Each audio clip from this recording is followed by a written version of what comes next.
What do you want to know, Sam? First up, how's the hand and other injuries? First up, how's your hand? My hands are good. Hand's really good. It's cold, but it's really healed really good. And any other injuries? I don't have any injuries. Other injuries, I've just had an operation on my ankle to take some bone out after a bike crash I had about 9 years ago. So my left side has been completely useless to me. We are now at the end of season 3, so what stands out for you being the highlight? Is that how I wrote it down? Or highlights? Yeah. Highlights for me, I think, were it's always when all three of us are together, all the crews is together. I think the big highlight was probably Bike Shed show. Yeah, Bike Shed, I think. But we got the finished bike done, all three of us went down there, we all had a good day down there, and it's just spending time with my boys really. So yeah, it was, I think Bike Shed. And maybe filming the trailer for season 3, that was a good day. Something that wasn't very popular, and I don't understand why, but the trailer we did for season 3. Season 3.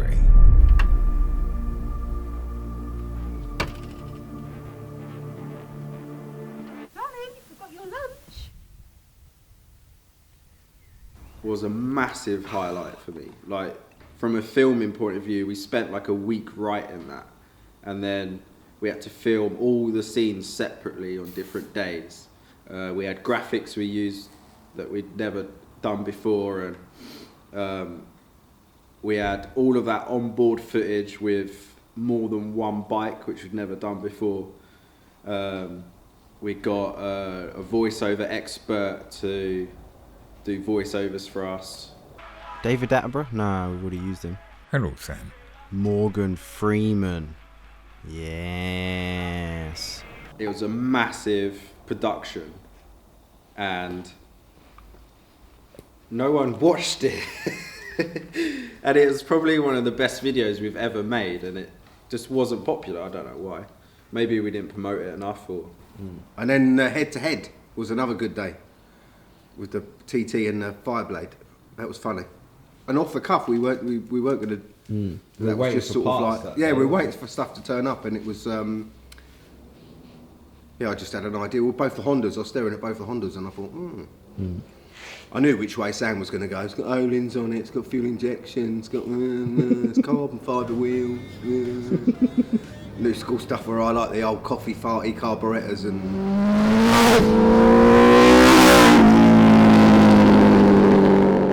Dad said to us, should we just make a video? Why don't we compare these two bikes? They're two Hondas, one's new, one's old. Old school versus new school thing.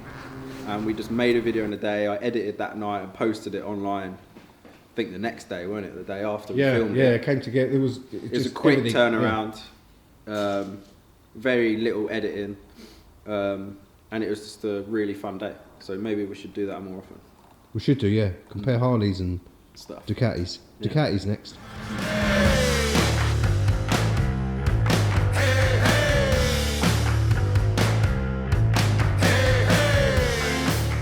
Favourite bike that we've built Season 3. for season 3, or favourite bike that we've had in this year? Because we've got there's an OW01 over my shoulder over there. I mean, hello. Not only that, the TR750 2-stroke. Did we ever feature that?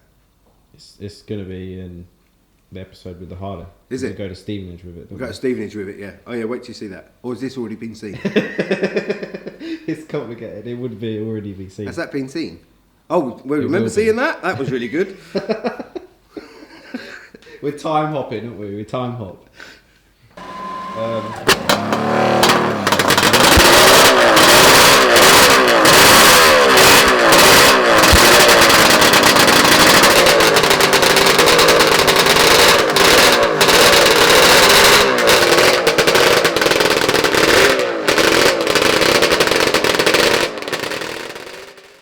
We made the Mark 1 version of the Ducati Multistrada, which was the green Ducati we did, which was a favourite, but then we pushed it to the next level and made a Mark 2 version at the end of season 3. And for me, that bike has to be my favourite bike. I'll be on the run, make my body shiver. I'm so sick with love. When all is said and done, you're the one, you're the one, you're the one, you're the one, you're the one, you're the one. And the downside is, what was your worst day in season 3? Oh, I've had loads of bad days. Yeah, but the worst one. Yesterday was pretty bad. I was just moody all He day. was grumpy yesterday. There's no reason for it either. I was just walking around, kicking stuff. What was the worst day? Because I know... Watching over the episodes that we make, and in the editing booth when we're going through all the footage, we cut out a lot of the stuff that just doesn't go right. One, because we could spend a day just staring at an engine trying to figure out what colours we're going to do it, whether we need to replace parts, we're on the phone ordering stuff, we're on the internet trying to find out stuff. And there's a lot of head scratching, and a lot of stuff just takes so much time and is really difficult. And for me personally, it pushes me to my limit where I have to go outside and sit down and have a breather. And a lot of that stuff we decided to cut out because we wanted to keep it light-hearted, we wanted to keep it fun, and we wanted people to enjoy watching the videos and be inspired and go and build their own bikes. Can hear you crunching from over it. You got such a hollow head. We make out that things go really smoothly, and a lot of the episodes are the bike's finished at the end, and we're talking about what we've done and everything, but it's rare that it actually goes smoothly and we get to the end product without any issues, because It's all smoke and mirrors because, it kind of hops to the end and the test ride and the bike running on the ramp and we're all fist bumping and everything's, "Hey!" But nothing ever goes smoothly. There's always a complication, either with wiring or with a fitment, a wheel spacer fitment, or getting some wheels to fit into something else because they weren't designed to go in, getting engines to fit in something else because they weren't designed to go in. So but we don't show, it's light-hearted. This is all light-hearted, and it is just a glimpse into our lives. You only see certain builds that are going on. 9 times out of 10, it's funny in here. And then you've got that one day where shit's going down and there's grief happening and dented the tank and we've done this or whatever. But that does happen. It's a pretty bad day when you cut your finger off, because you came in after that road test with your glove hanging off and your finger missing. We got you in the van. Posh and Tom drove off in the van, and I was stood in this shop with bloody equipment around me, just freaking out on my own because I didn't know what to do. I didn't know if I should phone anyone. I just felt like I should be doing something. And I was sat in this shop on my own with a bike covered in blood and gloves cut up on the floor. So you made a video about it. So You felt so bad. Oh, I think I'll make a video. yeah. But nothing goes to plan, and everything is really difficult to do.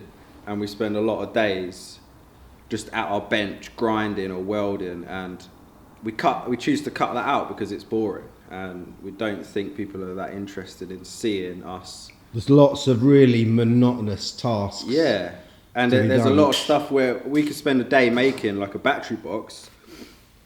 We offer it into the frame, and we go, oh no, that's not good, no good. So that's a day's worth of filming, making a battery box, or making something for a bike that we're not even going to use. So none of that footage makes it.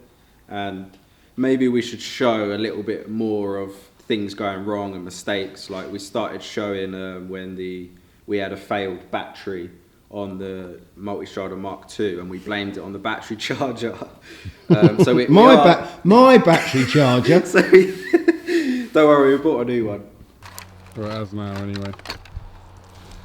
Oh, I see the problem. No, I don't. Oh yeah, look, that's It's broken. been run over, that's why it's not working. Who the hell done that? Turns out it weren't the battery charger, it was the battery So we had to buy a new battery charger. But yeah, we're starting to show some things that don't go quite right, and I think people appreciate seeing how difficult it actually is to build a motorcycle. How much do you normally spend on building one of your Harleys? All depends on, first of all, it's the donor bike. You have to have a donor bike because of the way we go about registering something. So to have matching numbers with a headstock and an engine number matching makes the build a lot easier. So the more money you spend on the donor, the later bike, whether it's fuel injected, carburetted or whatever, the more money you spend on the donor kind of denotes what the end of the build cost would be. Numbers wise, it's anything, it's open checkbook. Or some of them are built on a budget. The one I've just started is a budget build. There's no set price. Every project we do is different. Every project, we haven't done a project twice, and everything we've done is either set to a budget where someone's came in and said to us, oh, we've only have this certain amount of money, can you try and build us a bike, or can you try and make us something for that set amount of money? There's also working with them about their budget as well, isn't it? Yeah. Because if they say, I've got that amount of money, can you do that with that? That's when you have to say, no, but I can do that. Yeah. That and that would work. Yeah. And it's steering a lot of people as well, isn't it? People go, oh, I really want that sort of look. And you think, well, I don't really work with the donor bike you've given us, so Yeah. you end up having to steer them into what would look good. And then our sales bikes are basically built with love. We don't make any money on those bikes. We spend hundreds of hours building a lot of these Harleys and Ducatis that aren't specifically for someone. They're a bike we're going to sell on, and we sell on for less than it costs for us to make. That's usually the case, yeah. But it's because we love doing it, and we get to film it all and pull it on a record to say that we've done it with YouTube, but you guys get to watch it, and we really enjoy doing it. So That's why we're all skint. that's why, yeah, none of us have got any money. But Yeah, so cost is what? How much do you want to spend for us to build you a bike, or how much don't you want to spend? How much does it cost to make the videos? I mean, this is all about the videos, right? I mean, So- can you count man hours? man hours is out the window because Yeah.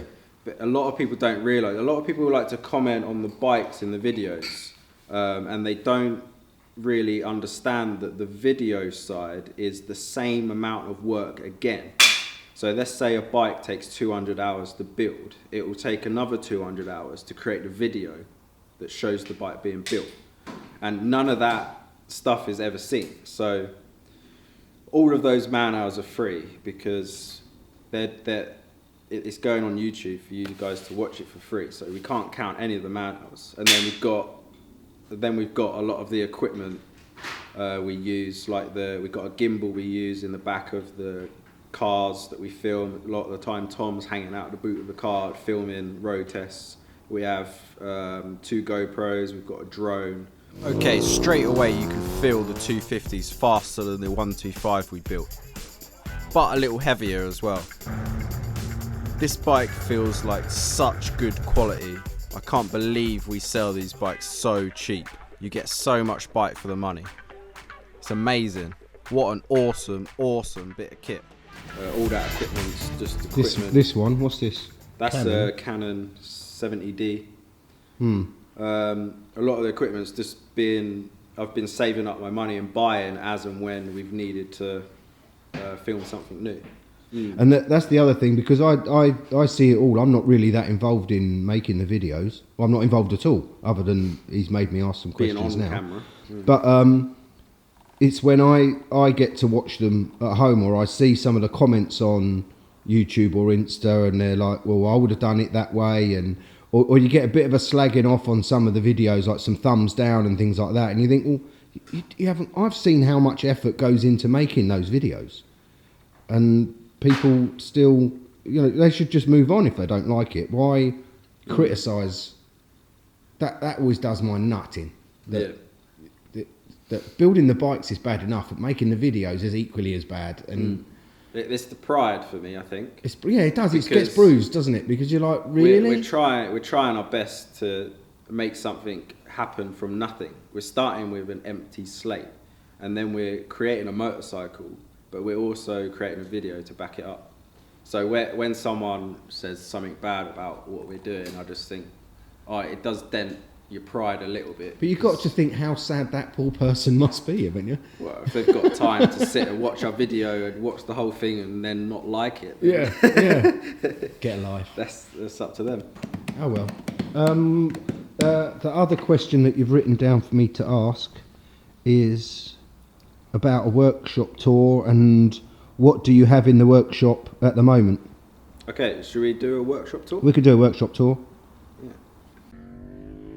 All these episodes featured in this video are available to watch on our YouTube channel. We want to say a special thank you to everyone that has watched our series, and for all the kind messages.